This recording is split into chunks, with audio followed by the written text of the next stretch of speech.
अब ये मंडी, ये लड़कियों की खरीदारी का खेल और नहीं चलेगा। हमें मिलकर इसके लिए लड़ाई लड़नी होगी।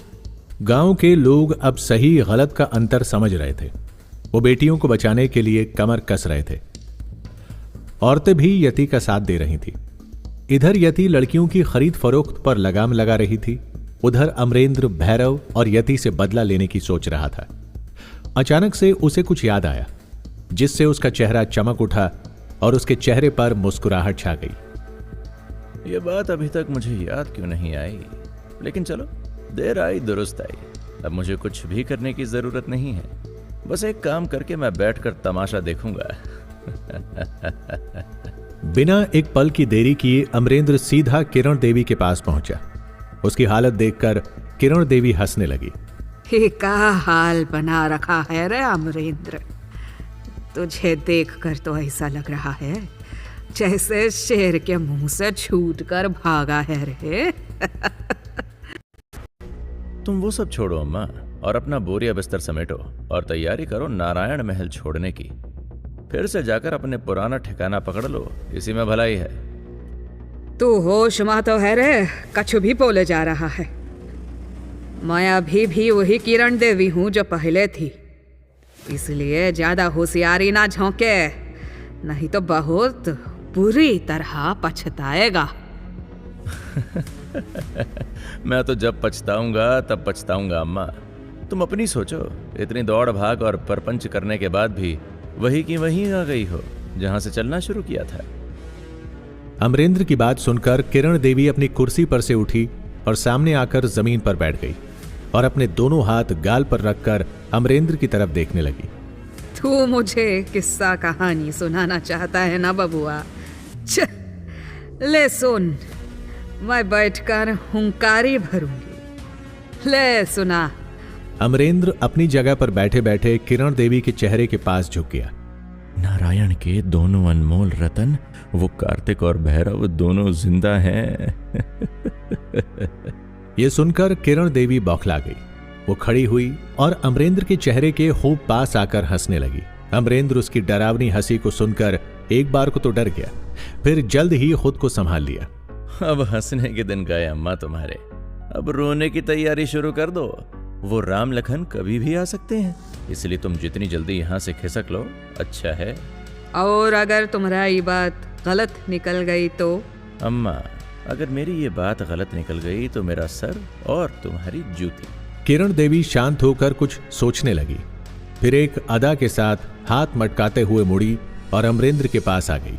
तोहरे कपार में जूती मारने के लिए मुझे कौनो सबूत की जरूरत ना ही समझे। मुझे तो तू ही बता कि तू जो ये बकवास कर रहा है, इसका कौनो सबूत है तेरे पास? अम्मा, अभी तुम जो कह रही थी ना कि ऐसा लग रहा है जैसे शेर के मुंह से छूटकर भाग आया हूं, तुम एकदम सही कह रही थी। मैं शेर के मुंह से छूटकर ही भागा हूं, और उस शेर का नाम है भैरव। यह सुनकर किरण देवी सन्न रह गई। अब उसे अमरेंद्र की बात पर यकीन हो रहा था। उसे देखकर ऐसा लग रहा था जैसे उसे सदमा लग गया हो। वो धीरे धीरे चलती हुई अपने कमरे में चली गई और फिर दरवाजा बंद करके कुंडी लगा ली। उसको कमरा बंद करते देख अमरेंद्र डर गया। कुछ देर इंतजार करने के बाद अमरेंद्र ने दरवाजा खटखटाया। अम्मा, दरवाजा खोलो, आओ मिलकर उन दोनों से निपटने का कोई उपाय करेंगे, बाहर तो आओ। किरण देवी ने कोई जवाब नहीं दिया तो काका ने भी दरवाजा खटखटाया, लेकिन किरण देवी ने उसका भी कोई जवाब नहीं दिया। अब अर्नब भी आ गया था और महल में होने वाली हलचल को देखकर परेशान हो गया था। ये क्या हो रहा है? और तुम लोग बड़ी मालकिन के कमरे के दरवाजे को क्यों पीट रहे हो? और जब अर्नब को पता चला कि किरण देवी को जब से कार्तिक और भैरव के जिंदा होने की खबर मिली है, वो तभी से कमरे के अंदर हैं और कोई जवाब नहीं दे रही हैं, तो वो चौंक गया। लगता है अम्मा को ये झटका बर्दाश्त नहीं हुआ, इसीलिए वो आत्महत्या कर रही है। अमरेंद्र को किरण देवी से उम्मीद थी कि वो बदला लेगी, लेकिन यहां तो वो खुद ही मरने जा रही थी और इस सब में अमरेंद्र को अपनी नैया डूबती नजर आ रही थी। अरे तो दरवाजा खोलने का कोई उपाय तो होगा। उपाय एक ही है कि दरवाजे को तोड़ दो।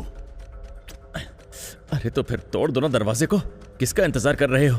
अभी किरण देवी का जिंदा रहना हमारे लिए बहुत जरूरी है। अमरेंद्र की बात सुनकर अर्नब भी उसकी बात मानते हुए कमरे में जाकर एक कुल्हाड़ी जैसा दिखने वाला हथियार ले आया। जैसे ही उसने हथियार दरवाजे पर मारने के लिए उठाया, दरवाजा अपने आप खुल गया। सामने किरण देवी खड़ी थी। जब किरण देवी कमरे से बाहर निकली, उसका तो रूप ही बदला हुआ था।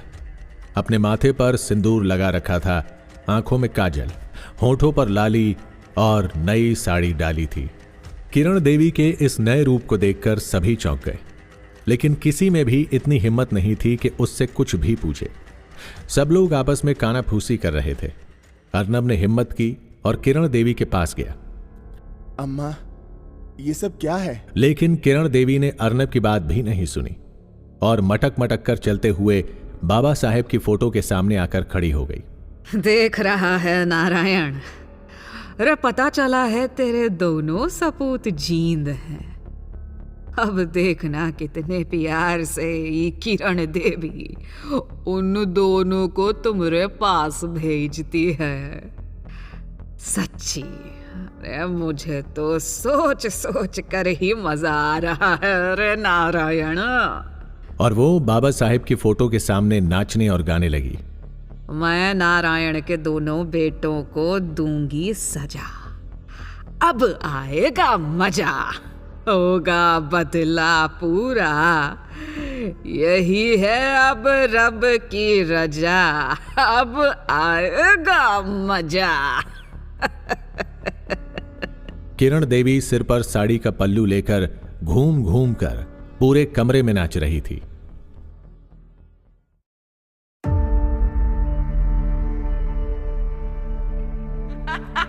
का दुश्मनी थी तो है नारायण, का दुश्मनी? तू तो सूर्या का दोस्त था ना। हमें अम्मा कहता था, फिर काहे अपना कलंक हमारे खानदान के माथे पर लगा दिया रे। वो कलंक ने देख का किया हमारा परिवार खत्म हो गया, लेकिन हम भी तब तक नहीं मरेंगे जब तक तोहरे खानदान का नाम लेने वाला जिंदा है। नफरत में जलती किरण देवी कुर्सी पर बैठ गई और धीरे धीरे उस पर झूलने लगी। कुर्सी की आवाज धीरे धीरे कमरे में गूंजने लगी। इधर किरण देवी से दूर यति गांव वालों को दलालों और प्रधान के खिलाफ खड़ा होने के लिए उकसा रही थी। अपनी बेटियों को बाजार में बिकते देख रहे हैं आप लोग। अरे अपने मुंह पर ये कलंक लगाकर कैसे जी रहे हो? हम क्या ही कर सकते हैं, वो खतरनाक लोग हैं, पुलिस भी उनकी है। हम कमजोर, भला उनका मुकाबला कैसे करेंगे? वो कितने भी हिम्मत वाले हों, लेकिन भीड़ का मुकाबला नहीं कर सकते। अरे सोचो, नन्ही बच्चियों को वो नोच रहे हैं, कैसे पाप है आप। ठीक है, तुम लोग अपनी जान की परवाह करो, लेकिन मैं और भैरव अपनी आखिरी सांस तक उन दलालों से लड़ेंगे। इस गांव में आग मत लगाओ यति, हमारे घरों में आग लगा दी जाएगी। कहां जाएंगे हम? और ये इस गांव में सालों से होता आ रहा है, इतनी जल्दी खत्म नहीं हो सकता। इसकी जड़ें बहुत गहरी हैं। अरे जाओ, जाकर मेरा घघरा पहनकर बैठ जाना चाचा। अपनी बीवी बच्ची को नहीं बचा सकते इस गांव के मर्द? यति दलाल सिर्फ मंडी में नहीं है, यहाँ मौजूद हर आदमी और औरत दलाल हैं। इन सब ने अपनी बच्चियों का सौदा किया है। ये नहीं आएंगे क्योंकि इनके मुंह पर इनकी बेटियों की शरीर की कमाई की मलाई लगी है। कुसुम की बात सुनते ही सबके चेहरे उतर गए। औरतें आपस में बात करने लगीं, आदमी अपनी पत्नियों का हाथ पकड़कर वहां से जाने लगे। ठीक है, जाओ, जाकर बैठ जाओ घर में, सो जाओ अपनी बेटियों की अर्थी सजाकर। यति ने आग में से जलती लकड़ी उठाई और उसे मशाल बना मंडी की ओर चल पड़ी। उसे देख कुसुम भी उसके पीछे मशाल थामे चलने लगी। धीरे धीरे गांव की औरतें भी अपने मर्दों का हाथ छोड़ हाथों में जलती लकड़ी थामे यति के साथ चलने लगी।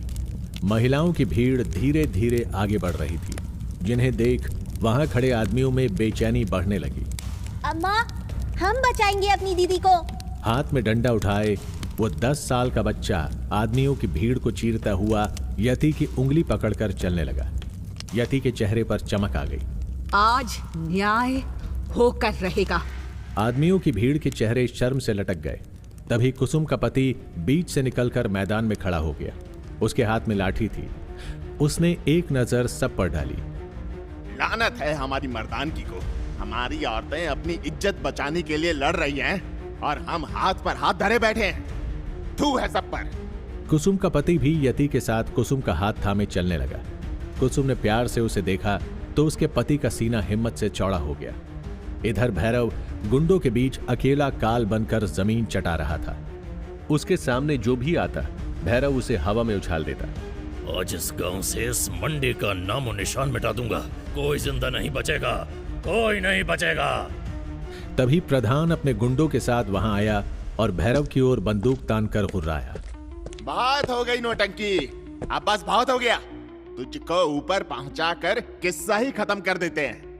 भैरव मुट्ठियां भींचकर प्रधान के सामने खड़ा हो गया और जलती हुई आंखों से देखने लगा। भैरव का भयानक रूप देख प्रधान की कनपटी से पसीना बहने लगा। उसकी जुबान जैसे तालू से चिपक गई थी। रुक जा भैरव। अरे अरे राक्षस रुक जा, गोली चला दूंगा, गोली चला दूंगा, रुक जा। भैरव उसे घूरते हुए आगे बढ़ता रहा। गुंडे उसके शरीर पर लाठियां मार रहे थे, लेकिन पत्थर बने भैरव पर इन चोटों का असर नहीं था। प्रधान ने बंदूक भैरव की ओर चला दी, लेकिन गोली भैरव के कंधे को छू कर निकल गई। प्रधान और उसके दल्ले बाहर की ओर भागे, लेकिन उन्हें यह नहीं पता था कि जलती आग उनके करीब ही आ गई है। प्रधान जैसे ही बाहर निकला, गांव वालों के हाथों में जलती मशाल देख उसके होश उड़ गए। वो इधर उधर बचने के लिए दौड़ने लगा, लेकिन तब तक भैरव भी वहां आ गया। मुझे माफ कर दो, मुझसे गलती हो गई, नहीं पाप हो गया। तुम चाहो तो मैं अपनी जूती अपने सिर पर मार लूंगा, लेकिन मुझे माफ कर दो, मुझे छोड़ दो, मैं तुम्हारे पैर पड़ता हूँ। प्रधान अपनी जूती निकाल अपने सिर पर मारने लगा। उसके आदमी हाथ जोड़कर सबके सामने बैठ गए। माफ कर दो, मैं कुत्ता हूँ, मैं कमीना हूँ, माफ कर दो, माफ कर दो। तुझे माफ कर दी? तुझे? अरे डायन भी 7 घर छोड़कर वार करती है, तूने तो अपने ही गांव को नहीं छोड़ा। देख चारों ओर देख, देख तेरा खौफ इनके दिलों से निकल चुका है। देख, आंखें खोल कर देख। प्रधान के हाथ रुक गए। वो चारों ओर खड़े गांव वालों की नफरत भरी आंखों को देखने लगा। उसके सिर के बाल डर से खड़े हो गए। अरे मेरी कोई गलती नहीं, मैं तो प्रधान के कहने पर ही सब कर रहा था। मेरी मती मारी गई थी जो मैंने इस नीच आदमी का साथ दिया। मार डालो इसे। प्रधान की शातिर आंखें यति की ओर थी और उसका ध्यान दलाल पर था। मौका देख प्रधान झट से खड़ा हुआ और जेब से चाकू निकाल यति की गर्दन पर रख दिया। चल, बहुत हो गया, बहुत बोल रही थी, हाँ? साली दिमाग खा गई। और तू भैरव, तू हरामखोर, चल हट सामने से, वरना तेरी बीवी की गर्दन तुरंत काट के रख दूंगा। भैरव आगे की ओर बढ़ा, लेकिन प्रधान की आंखें देख उसके पैर जम गए। यति के चेहरे पर भी घबराहट आ गई। गांव वाले ये देख थोड़ा सा डर गए। तभी दलाल भी पैतरा बदलकर खड़ा हो गया और जोर से हंसने लगा। बहुत अच्छा किए जो दबोच लिए इस छिपकली को। अब ये हमें बाहर निकालेगी और हम करेंगे इसका सौदा। प्रधान और दलाल धीरे धीरे चौकन्ने होकर पीछे होने लगे। चारों ओर सन्नाटा छा गया। तभी प्रधान जोर से चिल्लाया और उसके हाथ से चाकू छूट गया। सबकी नजर उस पर जम गई। प्रधान की जांघ को बच्चे ने अपने जबड़े में कसा हुआ था। मार डाला, अरे मार डाला, सांप की औलाद, तुझे तो। प्रधान बच्चे पर झपटा, लेकिन तब तक उसकी गर्दन भैरव के हाथ में आ चुकी थी। मेरी गुड़िया की गर्दन पर चाकू रखा तूने। इन हाथों से तूने मेरी गुड़िया को छुआ। तेरा अंत अब होकर रहेगा। इसे मार डालो भैरव, मार डालो इसे, मार डालो। भैरव ने प्रधान को उठाया और सिर के ऊपर ले जाकर जमीन पर पटक दिया। फिर उसकी बाहों को मरोड़कर तोड़ दिया। भीड़ हल्ला मचाते हुए मंडी को जलाने लगी।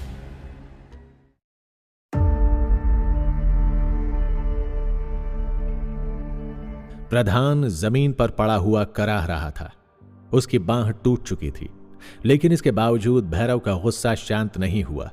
वो गुस्से से खाने वाली नजरों से प्रधान को देख रहा था और फिर अचानक उसने प्रधान के सीने पर अपने भारी भरकम पैर रख दिए। प्रधान की सांसें अचानक तेज हो गई। वो भैरव के भारी पैर के नीचे से बचने के लिए बुरी तरह से संघर्ष कर रहा था, लेकिन भैरव के शिकंजे से निकलना आसान काम नहीं था। वो बुरी तरह से हाँफ रहा था। तभी भैरव ने उसके सीने पर अपने पैरों का दबाव बढ़ाना शुरू कर दिया। प्रधान, अभी सिर्फ बांह टूटी है, इसका इलाज हो सकता है, लेकिन अगर सीने की कोई हड्डी टूटी तो तू अच्छी तरह जानता है क्या होगा। चला बता, अमरेंद्र कहाँ है? भैरव, मुझे नहीं पता, सच में, मुझे छोड़ दो। मैं कुछ नहीं जानता।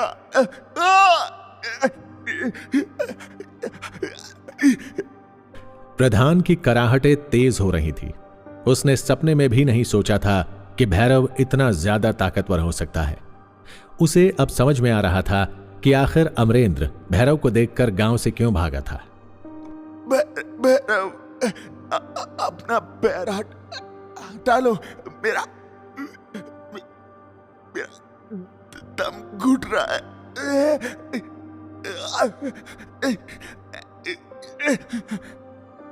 भैरव ने प्रधान को नफरत भरी नजरों से देखा और उसके सीने पर से अपना पैर हटाने की बजाय और ज्यादा जोर से वो उसके सीने को दबाने लगा। प्रधान की कराहटें और तेज होने लगी। उसका चेहरा पसीने से भीगने लगा और उसका पूरा शरीर सूखे पत्ते की तरह कांपने लगा। लेकिन इन सब का भैरव के गुस्से पर कोई असर नहीं हुआ। वो लगातार प्रधान से अमरेंद्र के बारे में ही सवाल पूछ रहा था। बताता है या नहीं? बता, कहाँ छिपा है अमरेंद्र? भैरव भाई, मुझे छोड़ दे। मैं सच में नहीं जानता। मैं नहीं जानता वो कहाँ है। मुझे माफ कर दे। मैंने अपनी जिंदगी में जो भी गलत किया उसके लिए मैं माफी मांगता हूँ, लेकिन भाई मुझे छोड़ दे।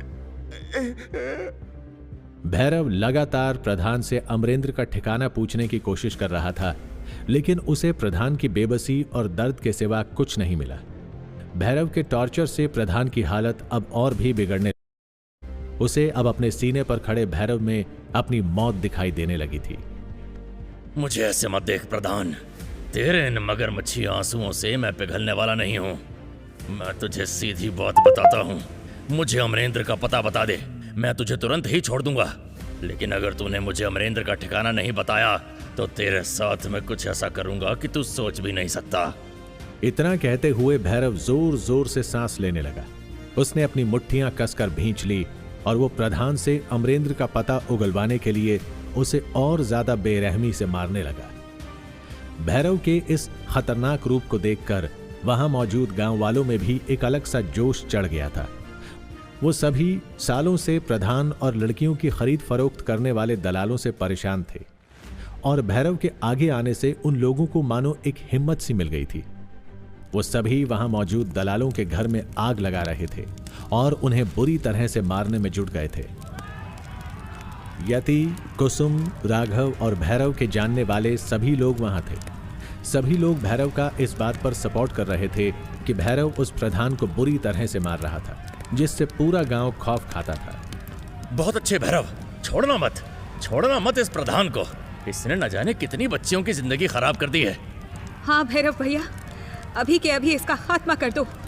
इस नमक हराम को जिन गांव वालों ने इसे प्रधान बनाया, उन्हीं गांव वालों के साथ ये ऐसा काम कर रहा था। ये तो उस अमरेंद्र के साथ मुझ पर भी गंदी निगाह जमा रहा था। कुसुम और राघव की बातों ने जैसे भैरव के गुस्से में घी डालने का काम कर दिया था। उसने प्रधान को जमीन पर घसीटते हुए उठाया और गुस्से से उसकी गर्दन पकड़ ली। उसने प्रधान को एक आखिरी बार चेतावनी दी कि अगर उसने अमरेंद्र का ठिकाना नहीं बताया तो वो उसकी हालत और बुरी कर देगा। आखिरी बार पूछ रहा हूँ, बता दे कि अमरेंद्र कहाँ है, वरना तुझे ऐसे खत्म करूंगा कि तेरी चीखें भी सुनाई नहीं देंगी।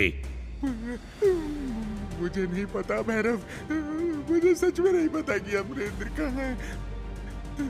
उसने मुझसे भी हर तरह का संपर्क तोड़ दिया है।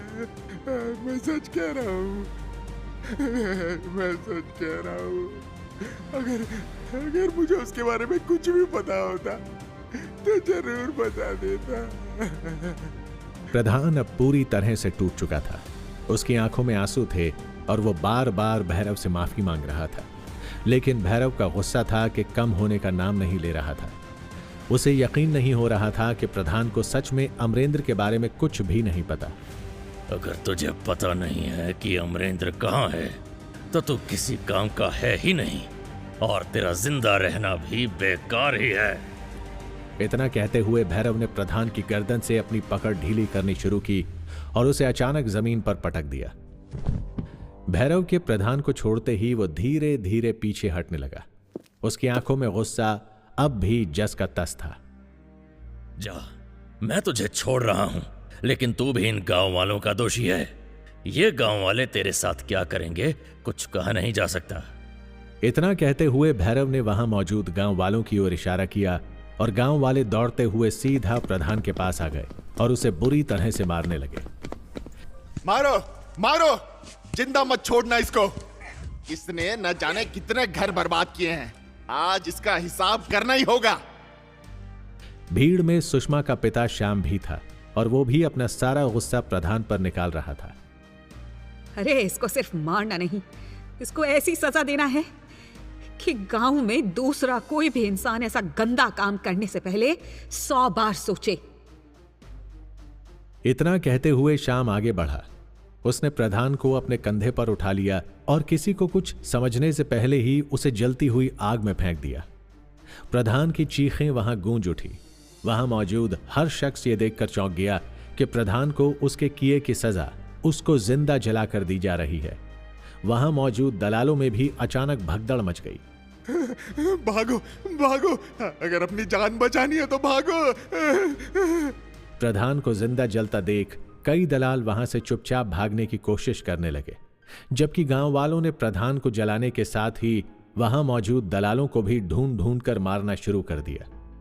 इधर यति और कुसुम प्रधान की इस हालत को देखकर खुश थीं, लेकिन मन ही मन यति को यह भी बात परेशान कर रही थी कि अमरेंद्र उसे अभी तक कहीं नहीं मिला। कुसुम, हमने प्रधान को सबक सिखा दिया, लेकिन अभी भी अमरेंद्र हमारे हाथों से काफी दूर है। हम अभी भी उसे पकड़ नहीं पाए।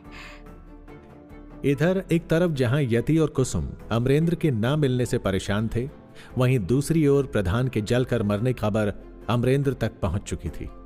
दरअसल अमरेंद्र ने गांव में होने वाली घटनाओं पर नजर रखने के लिए अपने एक गुंडे को दलाल के रूप में वहां छोड़ रखा था, और उस दलाल ने जब अपनी आंखों के सामने प्रधान को मरते देखा तो वो भागता हुआ सीधा अमरेंद्र के पास आ गया। मालिक, भैरव काल बनकर सभी दलालों पर टूट पड़ा है। प्रधान साहब तो उसकी वजह से जिंदा जल गए। अब आप उस गांव में कभी मत जाना, क्योंकि वहां जाने का मतलब है सीधी मौत। अच्छा अच्छा, एक बात बता, तुझे किसी ने देखा तो नहीं ना यहाँ तक आते हुए? कहीं तेरे पीछे भी तो कोई नहीं? नहीं नहीं मालिक, मेरे पीछे कोई नहीं था। मैं पूरी सावधानी से ही आया हूँ। इसके पीछे तो कोई नहीं आ रहा, लेकिन भैरव अब चुप नहीं बैठेगा, और अगर वो यहाँ आ गया तो सब तबाह हो जाएगा। मुझे उसे यहाँ आने से रोकना होगा, लेकिन कैसे?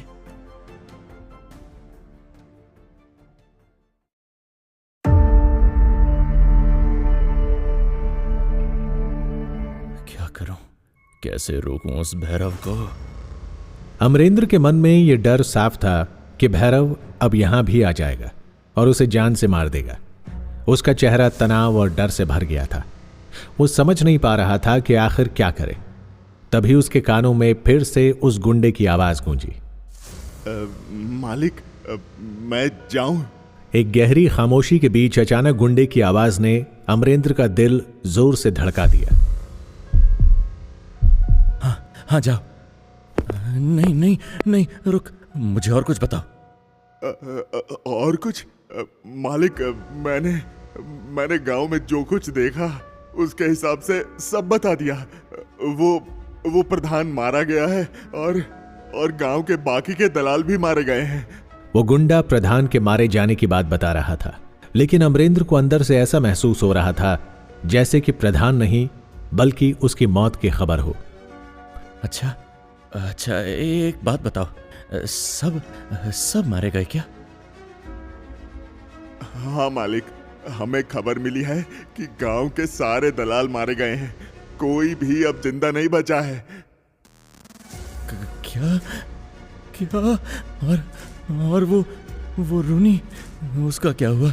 वो भी मारा गया क्या? रूनी के बारे में पूछते हुए अमरेंद्र की जुबान कांपने लगी थी। कमरे में हल्की सी खामोशी भी छा गई थी और उस गुंडे के चेहरे पर भी हल्के से झिझक के भाव आ गए थे। मालिक, सुनने में आया है कि रूनी जिंदा है, लेकिन वो कहीं छिपा हुआ है और क्या? और मालिक, वो आपको भी ढूंढ रहा है। वो आपकी जान के पीछे पड़ा हुआ है क्योंकि आपने उसका काम पूरा नहीं किया। अपने वफादार गुंडे की बात सुनकर अमरेंद्र की सांसें तेज हो गईं। उसकी आंखों में डर साफ झलकने लगा था। उसकी हालत अब और भी खराब होने लगी थी। उसने सोचा था कि किरण देवी के पास आकर वो अपनी जान बचा सकता है, लेकिन अब चीजें बदलने लगी थी। वो ये सोचकर ही कांपने लगा था कि वो अब एक अजीब सी मुसीबत में फंस चुका है। एक तरफ भैरव था जो उसकी जिंदगी को नर्क बनाने पर तुला हुआ था, और दूसरी तरफ उसका मालिक रूनी जो अब उसकी जान के पीछे पड़ा हुआ था। ये सब क्या हो रहा है? आखिर मेरे दुश्मन दिन ब दिन बढ़ते क्यों चले जा रहे हैं? अब मैं क्या करूं? भैरव तो पहले से मुझे मारने पर तुला हुआ है, और अगर भैरव से भी बच गया तो रूनी मेरी जान ले लेगा। मैं कहां जाऊं? अमरेंद्र को समझ नहीं आ रहा था कि आखिर वो क्या करे, और तभी अचानक कमरे का दरवाजा खुला और किरण देवी अंदर आ गई। किरण देवी को देखते ही वो गुंडा सिर झुकाए तुरंत ही वहां से चला गया। अमरेंद्र ने देखा कि किरण देवी अपने चेहरे पर एक शातिर मुस्कान लिए हुए उसके सामने आ खड़ी हुई। अमरेंद्र गौर से किरण देवी को देख रहा था और एक पल के लिए उसे लगा कि शायद किरण देवी उसकी मदद कर सकती हैं, लेकिन किरण देवी के इरादे कुछ और ही थे। अरे अमरेंद्र, वाह, ये का हाल बना रखा है तुमने। ऐसा लग रहा है कि तू जीते जी मर गया है। यहाँ तो भैरवा भी नहीं है, फिर ये हाल कैसे? आखिर अब का हो गया? अम्मा तुम सब जानती हो, फिर भी हमारा जान खाने के लिए काहे सब पूछ रही हो? हाँ, एकदम में सही पकड़े हो। हमका पता है कि तुहार चेहरे के उड़े रंग के राज कहाँ हैं। हम जानते हैं कि तुम्हारे ऊपर दो धारी तलवार लटक रही है ना? एक तरफ वो भैरव और दूसरी तरफ तोहरा मालिक रूनी। दोनों ही तोहरे जान के पीछे पड़े हैं, और जानत हो, दोनों ही इतने खतरनाक हैं कि अगर वो दोनों किसी के पीछे पड़ गए तो समझ लो कि अब भगवान ही बचा सकत है। अमरेंद्र डर से नजरें चुराने लगा। किरण देवी की बातों ने उसके दिल में और भी ज्यादा डर पैदा कर दिया था। अम्मा, वो दोनों तो मुझे बाद में ही मारेंगे, लेकिन तुम तो अपनी बातों से मुझे अभी ही मार डालोगी। बताओ, यहां मेरी हालत खराब हो रही है और तुम मुझ पर हंस रही हो। हंसना ही रही हूं अमरेंद्र, सच्चाई बता रही हूं। सच्चाई ये है कि देखो तुम कितने लाचार हो। सच्चाई ये है कि वक्त आने पर तुम अपने आप के भी मदद नहीं कर पा रहे। लेकिन अगर तुम चाहो तो हम तुम्हारी मदद कर सकत है। मेरी मदद? हाँ बिटुआ, तुम्हारी मदद। लेकिन बिटुआ, तुमको हमारी सारी बातें माननी होंगी। मैं सब कुछ करने को तैयार हूं, बस मुझे बचा लो। मौत के डर बड़े बड़े काम करवा देते हैं अमरेंद्र। वैसे तूने ये नहीं बताया कि ये सब चीज़ें अचानक से कैसे शुरू हुआ। अचानक से भैरव और बाकी लोग तोहरी जान के पीछे क्यों पड़ गए हैं? अमरेंद्र ने कोई जवाब नहीं दिया, लेकिन किरण देवी इतनी बात पर चुप नहीं हुई। असल में उसने अपने आदमियों की मदद से उस गांव में ही हो रही सारी घटनाओं की पूरी खबर लगा ली थी। वो ये जान चुकी थी कि अमरेंद्र और प्रधान उस गांव में क्या कर रहे थे। अमरेंद्र, हम जानत हाँ ये सब नंदनी की वजह से हुआ है। हाँ अम्मा, वो लोग मुझे ही नंदिनी का कातिल समझ रहे थे। ये तो मैं ही जानता हूं कि आखिर कैसे मैं उन लोगों से जान बचाकर यहां तक आया हूं। देखो अमरेंद्र, भैरव और यति अब किसी भी हाल में तोहका छोड़ेंगे नहीं। वो दोनों नंदिनी के कातिल को खोजते हुए जल्दी ही तोहरे पास पहुंच जाएंगे। हाँ अम्मा, तुम सही कह रही हो, लेकिन अब क्या किया जाए? तुम मेरी मदद की बात कर रही थी ना, बताओ ना मैं कैसे इन सब से बच सकता हूँ? इससे पहले कि शेर शिकारी को शिकार बनाए दे, शिकारी को चाहे कि वो पहले ही शेर को मार दे। अमरेंद्र, तो है पहले ही उन दोनों को खत्म करना होगा।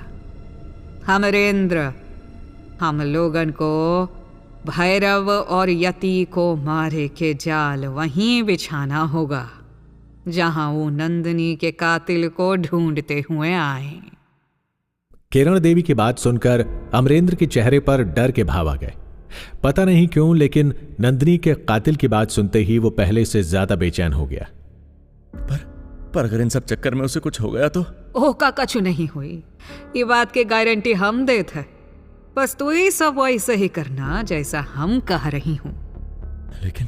लेकिन अम्मा, इसमें बहुत बड़ा जोखिम है। अगर भैरव या यति को कुछ भी पता चल गया तो वो उसे भी मार डालेंगे। तुम जानती ही हो कि मैंने इतने सालों से उसे इन सब चीजों से दूर रखा है, और इस बीच अगर रूनी को भी ये सब पता चल गया तो? रूनी के तू चिंता करे ही मत अमरेंद्र बेटुआ, रूनी से हम खुद ही निपट लेंगे। फिलहाल तो होका सिर्फ भैरव और यति के चिंता करे के चाहिए। काहे से जब तक वही दोनों जिंदा हैं तब तक तुम्हारी जान हमेशा खतरे में रहेगी। इसलिए हमें पहले उन्हें मारना होगा। बोलियो, जैसा हम कह रही हूं वैसा करोगे? अमरेंद्र की आंखों में उलझन और डर साफ नजर आ रहा था। वो जानता था कि उसके पास और कोई रास्ता नहीं बचा।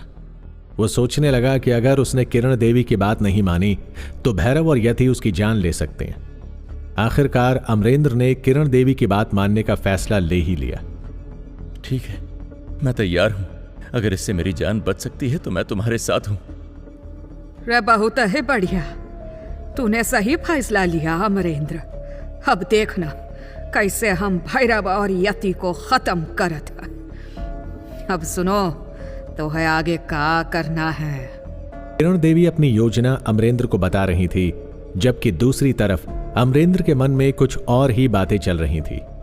अगर ये योजना सफल हो गई तो शायद मैं भैरव और रूनी दोनों से बच जाऊं, लेकिन अगर कोई गड़बड़ हुई तो मेरी मौत पक्की है।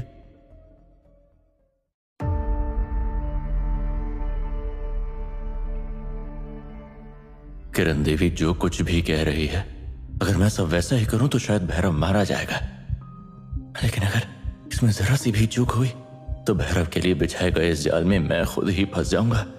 नहीं, मुझे इसमें अपना हर कदम सोच समझ कर रखना होगा। किरण देवी गौर से अमरेंद्र को देख रही थी और अमरेंद्र को एकदम शांत देखकर उसके चेहरे पर एक शातिर मुस्कान आ गई। अरे बेटुआ, हमारी योजना पसंद न आई कि बिना लड़े ही मर जाना चाहत हो? नहीं अम्मा, ऐसी कोई बात नहीं है। मैं वादा करता हूँ कि भैरव के खिलाफ इस लड़ाई में मैं आपके साथ हूँ। आप जो बोलेंगी मैं सब कुछ वैसा ही करूंगा। इतना कहते हुए अमरेंद्र ने झुककर किरण देवी के पैर छुए और तुरंत ही तेज कदमों से वहां से निकल गया। अमरेंद्र ने भले ही किरण देवी से वादा किया था कि वो उसके साथ है, लेकिन अंदर ही अंदर उसके दिल में अपनी जान गंवाने का डर बुरी तरह से समा गया था।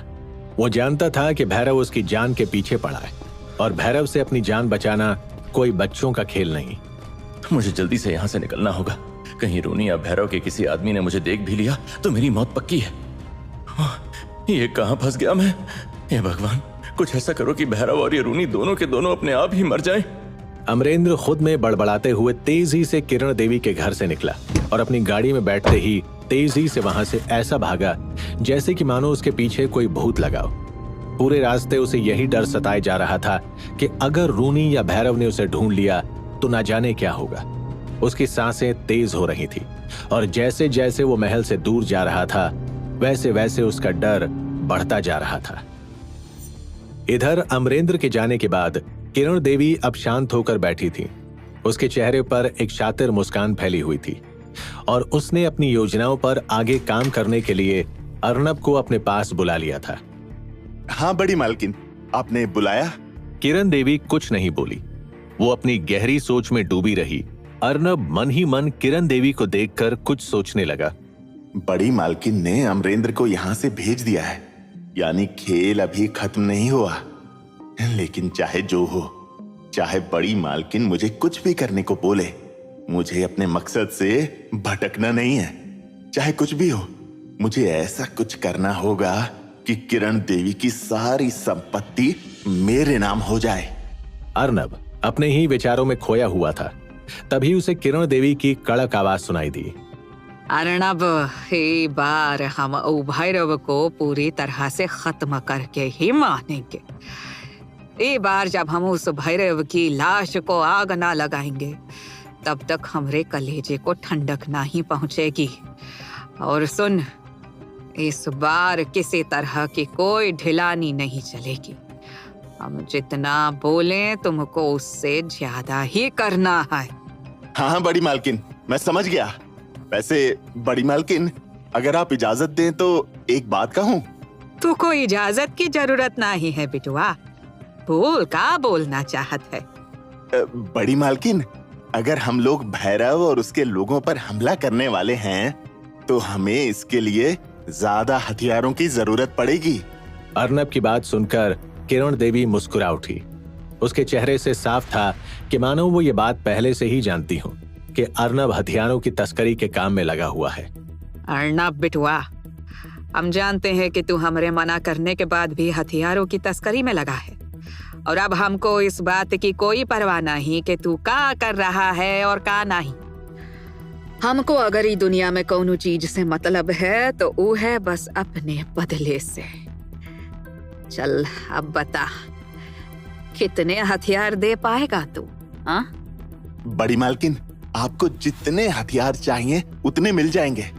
बस मुझे मतलब मेरे दोस्तों को टाइम से पैसे मिल जाने चाहिए।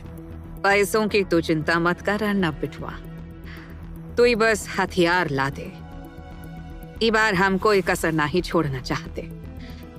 अर्नब की आंखों में हल्की सी चमक की लकीर आ गई थी। वो किरण देवी की बातों से खुश तो था, लेकिन अंदर ही अंदर उसके दिमाग में एक बात और चल रही थी कि किसी भी तरह से किरण देवी की सारी संपत्ति उसके नाम हो जाए। बड़ी मालकिन, अभी तो मैं आपसे सिर्फ अपने हथियारों के पैसे ले रहा हूं, लेकिन वो वक्त दूर नहीं जब आपके सारे पैसे और जायदाद पर भी मेरा कब्जा होगा। मुझे उन कागजों को तैयार रखना होगा जिन पर बाद में मैं किरण देवी के दस्तखत ले सकूं। अर्नब की आंखों में एक गहरी चालाकी साफ झलक रही थी।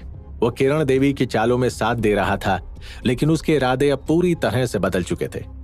उसने अपने होठों पर एक शातिर मुस्कान लिए हुए किरण देवी के पैर छुए और मुस्कुराते हुए वहां से निकल गया। मैं जो भी कर रहा हूं, मुझे ये सब कुछ बड़ी होशियारी से करना होगा। किरण देवी को पता नहीं चलना चाहिए कि मैं उसके साथ गद्दारी कर रहा हूं, क्योंकि अगर उन्हें पता चल गया कि मैं उनकी जायदाद के पीछे हूं तो वो मुझे मारने में जरा भी हिचकिचाएंगी नहीं।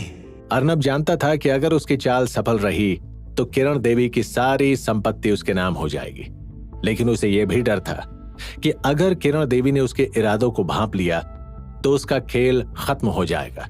वो पूरी तरह से सावधान था। इधर एक तरफ जहां भैरव को मारने की साजिश में अर्नब हथियारों का इंतजाम कर रहा था, वहीं दूसरी तरफ किरण देवी की इन बातों से अनजान भैरव गांव में मौजूद दलालों को खत्म करने में जुटा हुआ था। प्रधान के मारे जाने की बात गांव में जंगल की आग से भी ज्यादा तेजी से फैली थी। लड़कियों के दलाल डर के मारे गांव छोड़कर भागने लगे थे, और जो दलाल गांव में बचे थे उन्हें भैरव अपने हाथों से मार रहा था।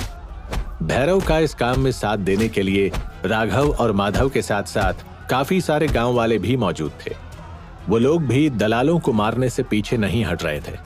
मारो मारो साले को। इन्हीं लोगों की वजह से हमारी बहू बेटियां घर से बाहर नहीं निकल पाती। हाँ भाई, छोड़ना मत इनको। इन्हीं की वजह से गर्भ में ही हमारी बेटियों को मार दिया जाता है। भैरव के देखा देखी गांव वाले भी गांव में लगे इस जिस्म फरोशी के कारोबार को पूरी तरह से उखाड़ फेंकने में लगे थे। वहीं दूसरी ओर भैरव का चेहरा गुस्से से भरा हुआ था। उसके हाथ खून से सने हुए थे और वो गुस्से में और दलालों की तलाश में इधर उधर देख रहा था कि तभी यति उसके पास आ गई। भैरव रुक जाओ भैरव। हमने गांव के इस जिस्म फरोशी को पूरी तरह से उखाड़ फेंका है। अब किसी की बेटी मांस के टुकड़ों की तरह किसी को बेची नहीं जाएगी। अब गांव की लड़कियां भी गर्व से अपना सिर उठाकर अपने घरों से बाहर निकल सकेंगी। यति अपनी बातों से भैरव को शांत करने की कोशिश कर रही थी, लेकिन भैरव के चेहरे पर चिंता और बेचैनी के भाव अब भी मौजूद थे। वो जानता था कि उसने गांव की लड़कियों की खरीद और बिक्री को रोकने में सफलता पाई है, लेकिन अभी भी बहुत कुछ अधूरा था। वो जानता था कि भले ही गांव में सब ठीक हो गया हो, लेकिन अमरेंद्र अभी भी उसके हाथों से बहुत दूर था। उसने यति की आंखों में मौजूद उलझन और दर्द को देखते हुए अपनी नजरें दूसरी ओर कर ली। गुड़िया, मुझे शांत करने की कोशिश मत करो। मैं जानता हूँ तुम्हारा बदला अभी पूरा नहीं हुआ है। मैंने इन दलालों को खत्म कर दिया, लेकिन अब भी हमारे सामने सबसे बड़ा दुश्मन जिंदा है और उस दुश्मन को खत्म किए बिना मैं चैन की सांस नहीं ले सकता।